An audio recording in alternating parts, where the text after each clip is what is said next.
Hello everyone, আজকের ভিডিওটি শুরু করছি 1944 সালের 18ই আগস্টের একটি যুদ্ধের ছবি দিয়ে। আজকে আমি রান্নার পাশাপাশি আবার ইতিহাস নিয়ে কিছু বলে ফেলবো। আসলে ইতিহাস আমার খুবই পছন্দের subject, I like history. So যেই রেসিপিটা খুবই ইজি থাকে সেদিন আমি একটা আমার জানা হিস্ট্রি বলা ট্রাই করি। তো আজকে যাকে নিয়ে কথা বলবো এই মহিলাটির নাম হচ্ছে সিনন টোস। তার বয়স তখন ছিল 23 বছর।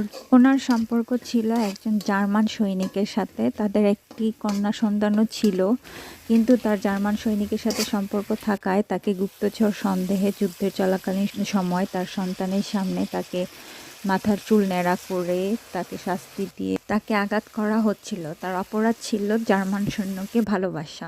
শুধু তাই নয়, এরকম আরও 20,000 ফরাসি নারীকেও শাস্তি ও আঘাত করা হয়েছিল। আসলে যুদ্ধ মানেই হিংস্রতা, হত্যা, দর্শন, লাখো কোটি পরিবারের মৃত্যু, লাখো কোটি ভালোবাসার মৃত্যু। আল্লাহ আমাদেরকে শান্তিপূর্ণ পৃথিবীতে বসবাসের তৌফিক দান করুক। এখানে আরেকটি ছবি দেখতে পাচ্ছেন, এটাও একটি যুদ্ধ চলাকালীন সময়ে অতীতের যুদ্ধের হিংস্রতার ছবি।